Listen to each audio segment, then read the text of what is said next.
কিছু ঘণ্টা পূৰ্বে সন্মানীয় মুখ্যমন্ত্ৰী ডাঙৰীয়াৰ এটা ষ্টেটমেণ্ট পালোঁ গণেশগুৰিৰ ফ্লাইঅভাৰ ছবিখনক লৈ পেলাই। তাত কিছুমান কথা মই ক'ব বিচাৰিছোঁ, তেওঁ চাগে ভুল বুজি আছে। যেনেকৈ ছবিখন জুবিনদাৰ দৰে হৈছে নে নাই, আৰু মই SFI নেকি, এনেকুৱা ধৰণৰ কিছুমান কথা ওলাইছে।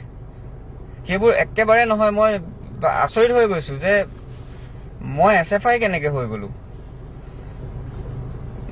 ছবিখন সেইদিনা মই গণেশগুৰিৰ কি কয় শিৱসাগৰৰ পৰা মই আহি আছিলোঁ, তাত মোৰ কাম চলি আছিলে। আহি যোৰহাটত থাকিলোহি। যোৰহাটত থাকি পেলাই গম পালোঁ যে ছবিখন কোনোবাই মোহাৰি পেলালে। তো সেইদিনাখন সিদ্ধান্ত ল'লোঁ যে নাই, ছবিখন গৈ পিছদিনাখন আঁকিমগৈ। কাৰণ জুবিনদাৰ ছবিখন এনেকৈ মোহাৰি পেলোৱাটো আমি কোনেও নিবিচাৰোঁ। কোনেও সেই কথাটোক লৈ পেলাই কোনো সমৰ্থন দিয়া নাই, মই নিজেও দিয়া নাই। তো সেইদিনাখন ডিচাইড কৰিলোঁ যে 4টা বজাত গৈ ছবিখন আঁকিমগৈ। খুব তেনেই সাধাৰণ কথা এটা আছিলে আচলতে। মোহাৰি দিয়া ছবিখন পুনৰ আঁকিম, একদম সাধাৰণ কথা।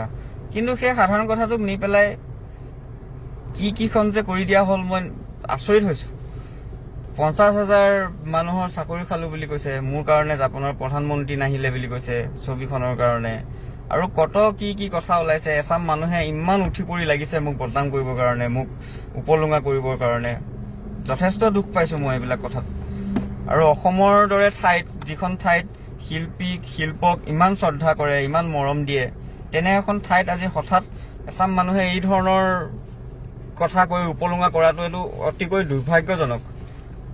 আমি অসমৰ মানুহে শিল্পক ভাল পায়, শিল্পীক ভাল পায় কাৰণেই আজি জুবিনদাৰ দৰে, বিষ্ণু ৰাভাৰ দৰে, ভূপেন হাজৰিকাৰ দৰে ইমান মহান শিল্পী আমি পাইছোঁ। তো মই তেনেই সাধাৰণ ল'ৰা, ছবি আঁকি ভাল পাওঁ, ছবি আঁকি ঘূৰি ফুৰোঁ। আৰু সেইদিনাখন যথেষ্ট ক্ৰাউড হৈছিলে। ক্ৰাউড হোৱাৰ কাৰণে, বেছি ভিৰ হোৱাৰ কাৰণে মই খুব বেছি 1 ঘণ্টা বা তাতকৈ অলপ বেছি সময় তাত মই থাকিব পাৰিলোঁ ছবিখন আঁকি থাকোঁতে। তেতিয়া ফেন ক্লাবৰ ল'ৰাকেইটাই মোক লৈ গুচি গ'ল, বোলে নাই মাৰ্চেল, ক্ৰাউডটো বেছি হৈ যাব, পৰিৱেশটো বেয়া হ'ব, তুমি আঁতৰি দিয়া। তো সেইকাৰণে মই গুচি গ'লোঁ, ছবিখন সম্পূৰ্ণ কৰিব নাপালোঁ। একদম খুব সাধাৰণ কথা আছিলে। আৰু সেই কথাটোক লৈ পেলাই ইমান মোক কি সজাই দিয়া নাই, ৰঙৰ মিস্ত্ৰী বুলি কৈ পেলাই অপলুঙা কৰিলে। আৰু এই কথাটো মই ৰঙৰ মিস্ত্ৰীৰ ক্ষেত্ৰত মই এটা কথা ক'ব বিচাৰিছোঁ যে তেওঁ ৰঙৰ মিস্ত্ৰীয়ে হওক বা হাজিৰা কৰক বা ৰিক্সা চালকেই হওক, তেওঁ সৰু কাম কৰে বুলি যিটো উপলুঙা কৰাৰ যিটো মেণ্টেলিটি, এই মেণ্টেলিটিটোক মই তীব্ৰ গৰিহণা দিছোঁ। আৰু মই নিজকে ৰং মিস্ত্ৰী বুলি ক'বলৈ লাজ নকৰোঁ। মোৰ ৰং মিস্ত্ৰী বুলি ক'লেও মোৰ কোনো সমস্যা নাই। কিন্তু সৰু কাম কৰিছে বুলি যিটো ঠাট্টা কৰা যিটো মেণ্টেলিটি, এই মেণ্টেলিটিটোক মই তীব্ৰ গৰিহণা জনাইছোঁ। এনেকুৱা মানসিকতা থাকিব নাপায়। আৰু মই এটা কথা কওঁ যে আমাৰ সন্মানীয় মুখ্যমন্ত্ৰী ডাঙৰীয়াক মই ক'ব বিচাৰিছোঁ, আপুনি মোক ভুলকৈ বুজি আছে। মই কোনো SFI নহয়। মই না আগতে কেতিয়াবা SFI আছিলোঁ, না এতিয়া হয়, না আগলৈ হ'ম। মই কোনো SFI নহয়। মই একদম মুক্ত মনৰ মানুহ, স্বাধীন চিতীয়া মানুহ, এনেকেই থাকি ভাল পাওঁ। আৰু আপুনি চাগে চে গুয়েভাৰাৰ টুপিটো পিন্ধাৰ কাৰণে SFI বুলি চাগে ভাবিছে। মই চে গুয়েভাৰাক ভাল পাওঁ কাৰণে এই টুপিটো পিন্ধিছোঁ।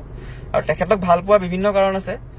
তেখেতক মই প্ৰথম ভাল পাওঁ যে তেখেত এজন সাংঘাতিক প্ৰেমিক আছিলে। তেখেত যদি প্ৰেমিক নহ'লহেঁতেন, তেখেতে চাগে সেই সাধাৰণ মানুহৰ কাৰণে ইমান ডাঙৰ এখন সংগ্ৰাম নকৰিলেহেঁতেন। তো সেই প্ৰেমৰ প্ৰতীক হিচাপে মই এই টুপিটো সদায় পিন্ধোঁ, আৰু সেই ধৰণেই সদায় পিন্ধিম। আৰু এই ক্ষেত্ৰত আপুনি মোক আকৌ এবাৰ কৈছোঁ, আপুনি মোক ভুলকৈ বুজিছে। মই কোনো SFI নহয়, কোনো সংগঠনৰে মানুহ মই নহয়। আৰু আজিলৈকে কোনো দল সংগঠনক মই কেতিয়াও অপেনলি ছাপোৰ্ট কৰা নাই।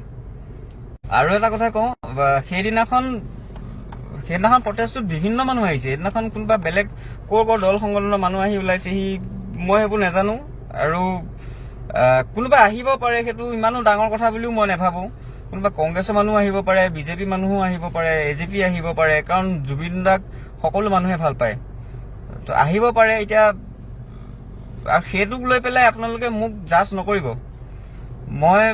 মোৰ তাৰ লগত কোনো সম্পৰ্ক নাই। মই সেইদিনাখন এটা ভিডিঅ' দিছোঁ, এটা মেছেজ দিছোঁ যে ছবিখন পুনৰ আঁকিম, আপোনালোকে সহায় কৰক। আৰু সেইখন সময়ত ইমান যে মানুহ আহিব মই ভাবিয়ে পোৱা নাছিলোঁ। কথাটো আকৌ এবাৰ কৈছোঁ, খুব তেনেই সাধাৰণ কথা আছিলে। আৰু কথাটোক ইমান বেছি দীঘলীয়া আপোনালোকে যাতে নকৰে, মই তাকে অনুৰোধ কৰিছোঁ। জুবিনদাৰ ছবি আমাক শান্তি আঁকিব দিয়ক। আমি কেতিয়াও বেয়া ইম্পেক্ট পেলাব চেষ্টা কৰা নাই। জুবিনদাই যি ভাল পাইছিলে, জুবিনদাই যি আদৰ্শৰ কথা কৈছিলে, আমি সেই ধৰণে সেই আদৰ্শ, সেই চিন্তাধাৰাক বুকুত লৈ পেলাই আমি এখন ধুনীয়া জুবিনদাৰ মৰমৰ অসম গঢ়াৰ আমি সপোন দেখিছো। তেওঁৰ সপোন আমি সেই ধৰণে আমি পূৰণ কৰিম, সেই বুলি মই বিশ্বাস কৰো।